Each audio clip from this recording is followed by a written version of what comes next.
Hi guys, welcome to agro education. अपने NEET 2021 के exam physics paper के है ना, एग्ज़ाम जो फिजिक्स का पेपर आया उसके डिस्कशन की 2 वीडियोस हम ऑलरेडी डाल चुके हैं, जिनमें कि हमने क्वेश्चन नंबर 1 से लेकर 10 तक के सॉल्यूशंस आपको दिए हैं। अब पार्ट 3 में मैं क्वेश्चन नंबर 11 से आगे के क्वेश्चंस डिस्कस करूंगा। इसका कोड है M1। ठीक, तो चलिए आते हैं क्वेश्चन नंबर 11 पर डायरेक्टली। क्वेश्चन में कहा गया a convex lens A of focal length 20 centimetre and a concave lens B of focal length 5 centimetre are kept along the same axis. तो सबसे पहली बात, एक कॉन्वेक्स लेंस है जिसकी फोकल लेंथ दी गई है 20 सेंटीमीटर, इसकी फोकल लेंथ 20 सेंटीमीटर है, और एक कॉनकेव लेंस है बी, इसका नाम दिया है ए, और एक कॉनकेव लेंस है बी जिसकी फोकल लेंथ दी गई है 5 सेंटीमीटर, इसकी फोकल लेंथ 5 सेंटीमीटर दी है। तो डिफरेंस करने के लिए इसको एफ बी मान लो, इसको एफ ए मान लो। Focal length of A 20 centimetre और focal length of B 5 centimetre. फिर कहा गया are kept along the same axis, ये दोनों एक ही एक्सिस के अलोंग रखे गए हैं विद डिस्टेंस स्मॉल डी, मतलब इनके बीच की जो डिस्टेंस दी गई है वो स्मॉल डी दी गई है, ठीक है ना, small D. If a parallel beam of light falling on A leaves B as a parallel beam, okay, अगर A पर आने वाला कोई पैरेलल बीम, जैसे मान लीजिए ये एक बीम आ रहा है A पर आने वाला कोई पैरेलल बीम B को जब लीव करता है तो भी पैरेलल बीम बन जाता है। मतलब B से निकलते समय, ये आपका B लेंस है, इससे निकलते समय भी वो एक पैरेलल बीम के तौर पर ही बाहर निकलता है। Then the distance D in centimetre will be, तो इन दोनों के बीच की जो डिस्टेंस डी है वो सेंटीमीटर में कितनी होगी ये हमें बताना है। तो केवल रे डायग्राम से आपका क्वेश्चन सॉल्व हो जाएगा बड़े आराम से। क्यों? क्योंकि हमने पढ़ा है कि कॉन्वेक्स लेंस पर आने वाली लाइट रेज अगर प्रिंसिपल एक्सिस के पैरेलल आ रही होती हैं या कोई पैरेलल बीम आ रहा होता है तो वो आफ्टर रिफ्रैक्शन उसके फोकस पर जाकर के कन्वर्ज होता है। क्योंकि ये कन्वर्जिंग लेंस है, ये डाइवर्जिंग लेंस है, तो ये इस लाइट रे को कन्वर्ज करेगा। अब यानी कि यहां से आने वाली लाइट रे को ये कन्वर्स करने की कोशिश करेगा, इस बीम को, जब ये बीम यहां पहुंचेगा तो ये कन्वर्स करना चाहेगा। पहली बात तो ये यहां से लेके यहां तक तो ऐसे आया, लेकिन ये इसको कहां कन्वर्स करना चाहेगा, यहां पर, इस पॉइंट पर। और कहां कन्वर्स करता है, when light ray incident parallel to the principal axis then it converges at the focus. तो मतलब ये जो कॉन्वेक्स लेंस है ये अपने ऊपर पड़ने वाले पैरेलल लाइट रेज को कन्वर्स कर देगा, और कहां कन्वर्स करेगा, अपने फोकस पर कन्वर्स करेगा।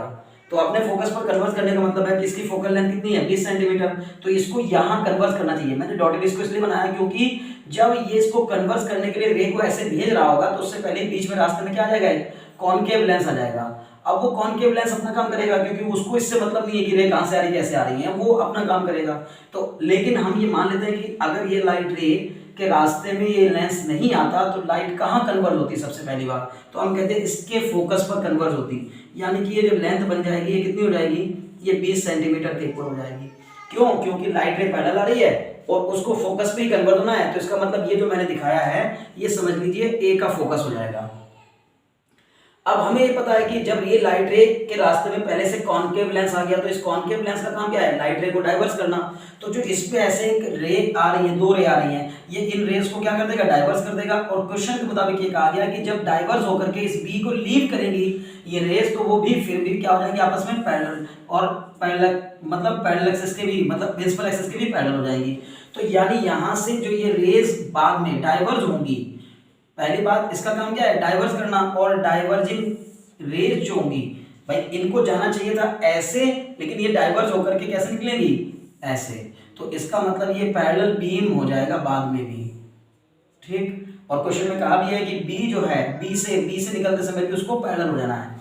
अब लेकिन लेंस कोई भी हो, हर एक की खासियत यही है कि अगर लाइट रे पैरेलल आती है तो फोकस पर जाकर मीट करती है, और अगर लाइट रे फोकस से आती है तो आफ्टर रिफ्रैक्शन वो क्या हो जाती है, पैरेलल हो जाती है। तो अगर ये रिफ्रैक्शन के बाद, मतलब कॉनकेव लेंस से निकलने के बाद बीम अगर पैरेलल हो गया तो ये कंफर्म है कि ये रे जो है, ये जो रे आ रही है इंसिडेंट रे, ये इसके फोकस से आ रही होंगी। इसका मतलब है कि हम ये महसूस करेंगे कि इसका मतलब ये इसके फोकस से आ रही होगी, यानी पहले वाले की जो इमेज है वो दूसरे वाले के लिए ऑब्जेक्ट का काम करेगी, और दूसरे वाले के ऑब्जेक्ट को देखा जाए तो वो कहाँ लाई करना चाहिए, क्यों, क्योंकि ये यही इमेज जो पहले वाले की इमेज है वो दूसरे वाले के लिए ऑब्जेक्ट का काम कर रही है, और वो ऑब्जेक्ट कहाँ होना चाहिए, बी के फोकस पे होना चाहिए। क्यों, क्योंकि जब बी के फोकस पे होगा तभी तो उस लाइट रे को वो आफ्टर रिफ्रैक्शन पैरेलल करेगा।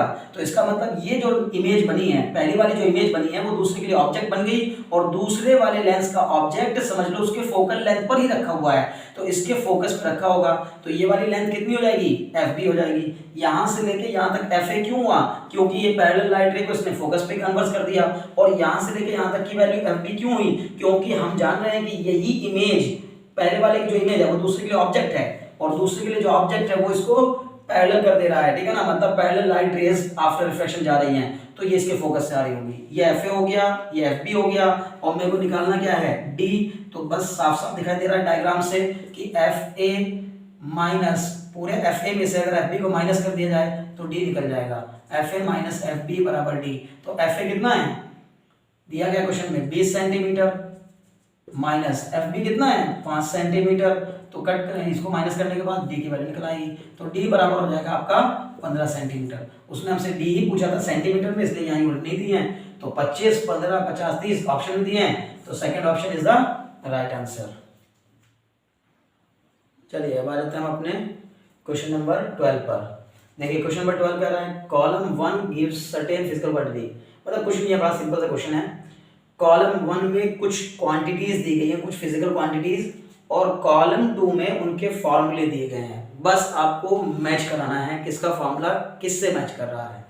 मतलब ये कुछ भी नहीं, सीधे सीधे बस आपसे चेक करने के लिए क्वेश्चन दिया कि आपको फॉर्मूले याद है या नहीं है, ठीक है। चलिए देखते हैं। तो पहला है ड्रिफ्ट वेलोसिटी, तो इस तो सबको याद होता है ड्रिफ्ट वेलोसिटी का फॉर्मूला, है ना, ड्रिफ्ट वेलोसिटी, इसमें तो कुछ बनाना भी नहीं है, डायरेक्ट याद होता है, V D equal to E E upon M into tau. तो ड्रिफ्ट वेलोसिटी किससे मैच कर जाएगी, आपकी आर से मैच करेगा, E E upon M into tau. अब एक टर्म है इलेक्ट्रिकल रेजिस्टिविटी, तो इलेक्ट्रिकल रेजिस्टिविटी का फॉर्मूला क्या होता है, इलेक्ट्रिकल रेजिस्टिविटी, वैसे आर, इसको इसका फॉर्मूला था rho is equal to R A upon L, क्योंकि आपने पढ़ा होगा ना, क्योंकि आर बराबर क्या होता है रो एल अपॉन ए, तो यहाँ से रो मतलब रेजिस्टिविटी की अगर वैल्यू निकालते हैं तो ए ऊपर चल जाएगा, एल नीचे, आर ए अपॉन एल। तो रो इक्वल टू आर को लिख सकता हूँ मैं क्या, वी अपॉन आई, वी बराबर आई आर से, V equal to I R से वी अपॉन आई, और ये हो जाएगा ए अपॉन एल। अब वी बाई एल मिलके बन जाता है क्या, इलेक्ट्रिक फील्ड, और इलेक्ट्रिक फील्ड इनटू बन गया ए अपॉन आई, इसको भी मैं चाहूँ तो लिख सकता हूँ electric field into 1 upon I upon A, और 1 अपॉन आई अपॉन ए क्या होता है, करंट डेंसिटी, करंट डेंसिटी को रिप्रेजेंट करते हैं हम किससे, जे से, तो E अपॉन ये पूरे की वैल्यू क्या हो गई, करंट डेंसिटी मतलब J, तो रो बराबर क्या आ जाएगा E अपॉन J। रो का ये फॉर्मूला होता है, लेकिन उसने बदल के दूसरी टर्म में दे दिया है, मतलब करंट डेंसिटी और इलेक्ट्रिक फील्ड के टर्म्स में दिया हुआ है, तो इलेक्ट्रिकल रेजिस्टिविटी किससे मैच कर जाएगा, S से मैच करेगा, E अपॉन J। अब है आपका रिलैक्सेशन पीरियड। अब रिलैक्सेशन पीरियड के लिए फिर से एक फॉर्मूला याद करो कि कहाँ आता है रिलैक्सेशन पीरियड, तो रिलैक्सेशन पीरियड आता है rho equal to M upon N E square tau, याद होगा आपको। इलेक्ट्रिकल रेजिस्टिविटी का फॉर्मूला जब ड्राइव करते हैं तो वो फॉर्मूला यही बन के आता है, M upon N E square tau. M इसमें मास ऑफ इलेक्ट्रॉन है, एन इसमें number of electrons per unit volume है, ई इसमें क्या है, चार्ज ऑफ इलेक्ट्रॉन है, और टाउ इसमें रिलैक्सेशन टाइम है। तो मेरे को टाउ निकालना है, तो टाउ को ऊपर ले जाओ, रो को नीचे ले आओ, तो ये आ जाएगा M upon N E square rho, तो ये आ गया आपका P। तो यानी रिलैक्सेशन टाइम का जो आंसर होगा वो आपका किससे मैच कर जाएगा, P से।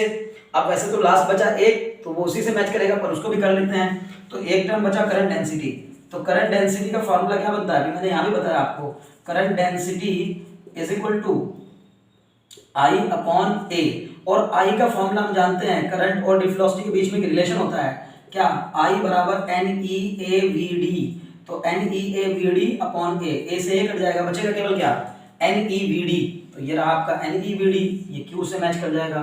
तो अब आपको साफ साफ दिखाई दे गया A किसके साथ मैच कर रहा है, A R के साथ मैच कर रहा है, B किसके साथ मैच कर रहा है, B S के साथ मैच कर रहा है, Q किसके साथ मैच कर रहा है, सॉरी सी किसके साथ मैच कर रहा है, सी, तो सी मैच कर रहा है आपका पी के साथ, तो सी पी के साथ। डी किसके साथ मैच कर रहा है, डी मैच कर रहा है आपका क्यू के साथ। तो अब आप ऑप्शन में ढूंढ लीजिए A R B S C P D Q कौन से ऑप्शन में दिया गया है, तो ये फर्स्ट ऑप्शन में दिया हुआ है।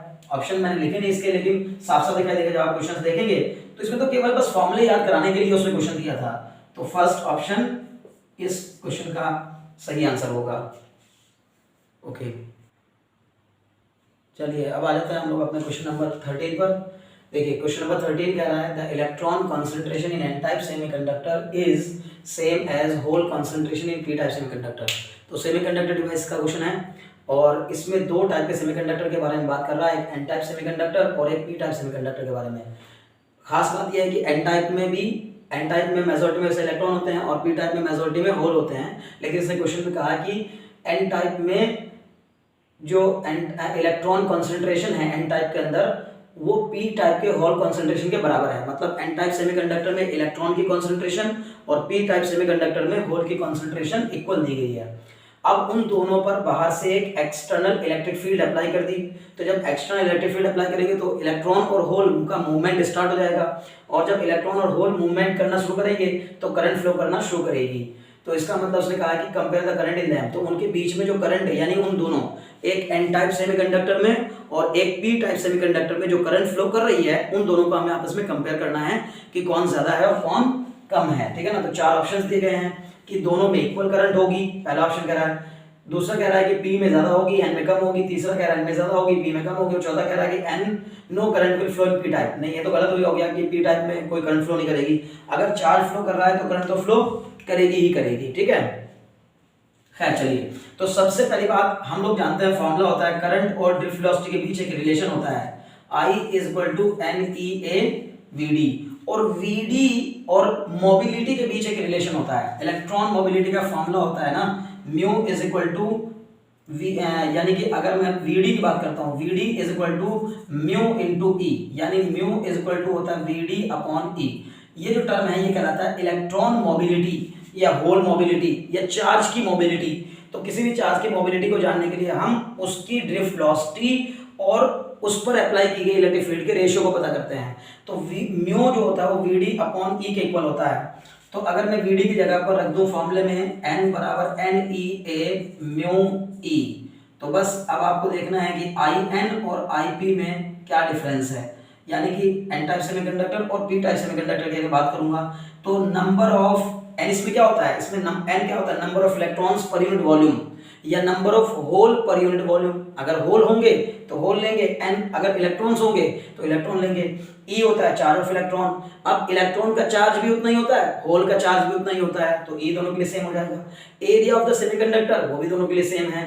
तो आपके लिए म्यू और ई सेम इलेक्ट्रिक फील्ड दोनों पर अप्लाई की गई है, मतलब एन टाइप सेमीकंडक्टर पर भी और पी टाइप सेमीकंडक्टर पर भी दोनों पर सेम ही इलेक्ट्रिक फील्ड अप्लाई की गई है। तो एन भी सेम दे रखा है, ई भी सेम होता है, ए भी सेम दे रखा है और ई भी सेम दिया हुआ है क्वेश्चन में। तो मेन मुद्दा सिर्फ जो बचा वो इलेक्ट्रॉन और होल की मोबिलिटी का बचा। तो हम जानते हैं कि इलेक्ट्रॉन की मोबिलिटी होल की मोबिलिटी से ज्यादा होती है। मोबिलिटी मतलब इजी टू मोबाइल, कितनी आसानी से इलेक्ट्रॉन या होल ट्रैवल कर सकते हैं किसी कंडक्टर के अंदर। अब जब इलेक्ट्रॉन और होल इजीली कंडक्ट कर सकते हैं, जितना आसानी से कंडक्ट करेंगे उतनी ज्यादा करंट फ्लो कराएंगे।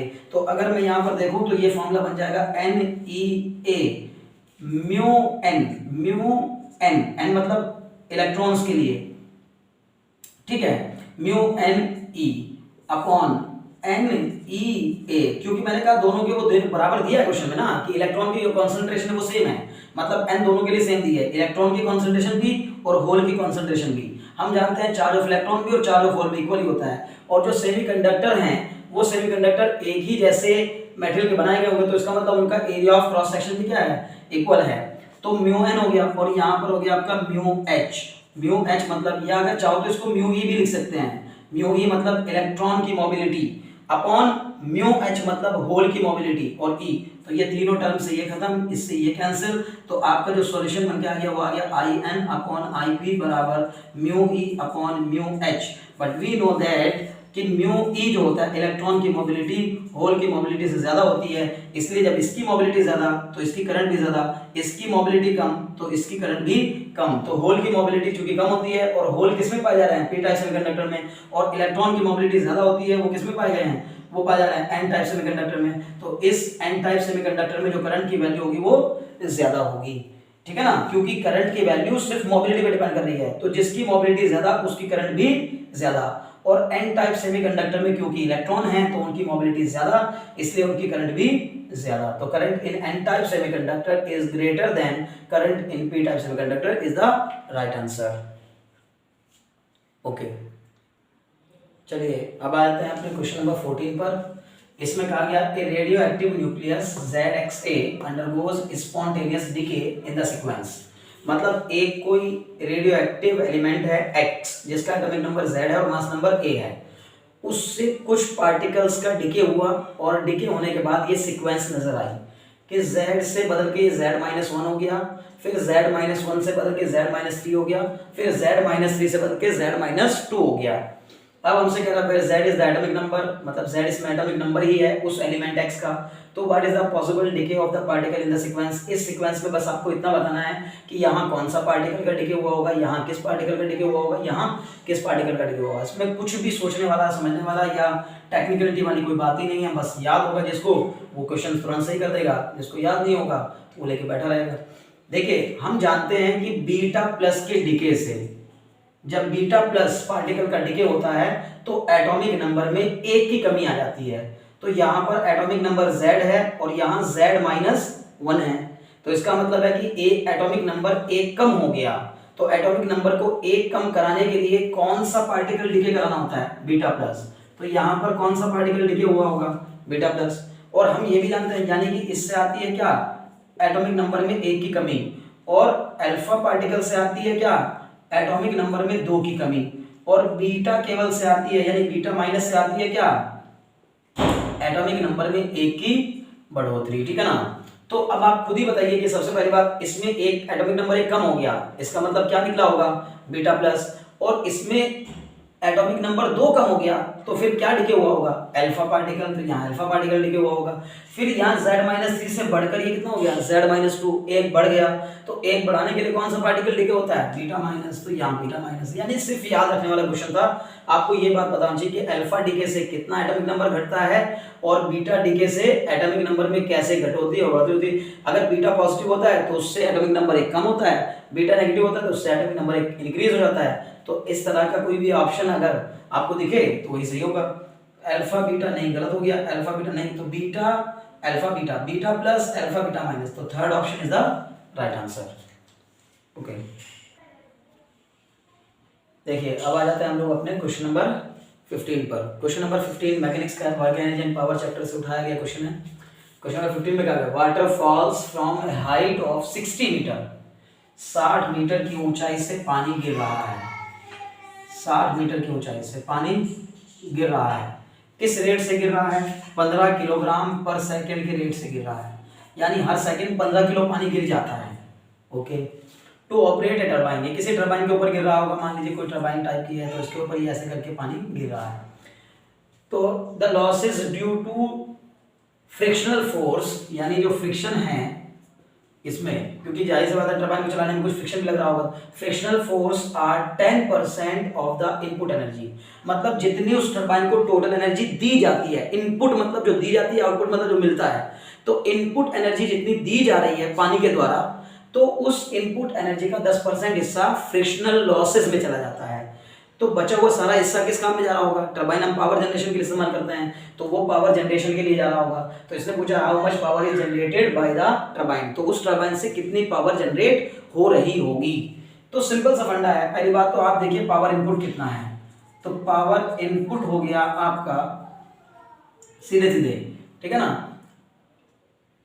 देखिए पावर इनपुट हो गया आपका mgh/t, सीधे सीधे। भाई क्या होगा, जब कोई चीज ऊपर से नीचे गिरती है तो उसकी पोटेंशियल एनर्जी के कारण ही वो ऊपर से नीचे गिरती है। तो ये कितनी ऊपर है पानी, पानी गिर कितनी ऊंचाई से रहा है, 60 मीटर की ऊंचाई से गिर रहा है। कितना पानी गिर रहा है, 15 किलोग्राम गिर रहा है, ठीक है। अब टाइम कितना लग रहा है उसको गिरने में, तो हर सेकंड 15 किलोग्राम गिर रहा है, तो हम हर सेकंड का ही वर्क अगर निकालते हैं तो समझो सीधे सीधे पावर हो जाएगी। तो जी की वैल्यू हमें पता है, ये क्वेश्चन में रखा है 10, तो पावर इनपुट आपका सीधे सीधे हो जाएगा कितना, मास है 15 किलोग्राम पर सेकंड। मैं बार बार समझाने की कोशिश कर रहा हूं, तो सेकंड इसमें अपने आप आ गया, यानी जो टाइम है वो खुद ही इंक्लूड हो गया इसके अंदर, 15 किलोग्राम पर सेकंड। जी की वैल्यू है 10 मीटर पर सेकंड स्क्वायर, और एच की वैल्यू हो जाएगी आपकी कितनी, दी गई है क्वेश्चन में 60 मीटर। तो इसका मतलब है कुल मिलाकर आपको इसको सॉल्व करेंगे तो इससे निकल आएगा आपका पावर, सीधे सीधे पावर इनपुट, ठीक है ना, पी इनपुट कितना जाएगा 15 90, यानी कि 15 150 इंटू 60 2090, इतना वॉट आ गया, ठीक है ना, पी इनपुट। ओके, अब जब पी इनपुट आपको 9000 वाट मिल गया, उसने कहा कि बस इसमें से 10% का क्या हो गया, लॉस हो गया, ठीक है ना। मैं जानबूझ के बताने की कोशिश कर रहा हूं कि यहाँ पर ये जो किलोग्राम पर सेकंड है, इसमें टी की वैल्यू अलग से लेने की जरूरत नहीं है, क्योंकि हम पर सेकंड ही, क्योंकि वर्क डन पर सेकंड ही पावर होती है, तो वर्क डन ऊपर है और टाइम नीचे है, तो वर्क डन पर सेकंड मतलब सीधे पावर को ही बता रहा है। तो पावर इनपुट हमारा 9000 वाट आ गया, अब उसमें से 10% का लॉस हो गया, तो लॉसेस कितना हुआ, लॉसेस इसका 10%, जितनी इनपुट दी गई उसका 10% लॉस हो गई, तो ये खत्म, कुल मिलाकर 900 वाट पावर का लॉस हो गया। तो फिर पावर जनरेशन में कितना गया होगा, जो हमने दी है, यानी जो पानी से पावर मिल रही है उसमें से कितना पावर जनरेशन में गया होगा, तो पावर जनरेशन भाई टोटल जितना इनपुट दिया उसमें से लॉस को घटा दीजिए, यानी पी इनपुट माइनस लॉसेस को अगर आप घटा देंगे तो आपको क्या मिल जाएगा, पावर आउटपुट मिल जाएगा या पावर जनरेशन मिल जाएगा। तो 9000 वाट में से आपने 900 वाट को घटाया, कितना आ गया 8100 वाट। तो 8100 वाट कहीं ऑप्शन में है क्या, अच्छा ऑप्शन सब किलोवाट में दिए गए हैं, तो इसका मतलब इसको किलोवाट में बदल देंगे, 1 किलोवाट में 1000 वाट होता है, तो वाट को किलोवाट में बदलने के लिए आपको मिलेगा पावर आउटपुट बराबर 8100 अपॉन 1000, तो इसका मतलब ये 2 जीरो कटेंगी और कटने के बाद ये कितना जाएगा 8.1 किलोवाट। तो देखिए ऑप्शन में कहीं है क्या 10.2 8.1, okay 8.1 is the right answer, तो ऑप्शन 2 ही इसका सही आंसर है। Okay, very very thanks for watching.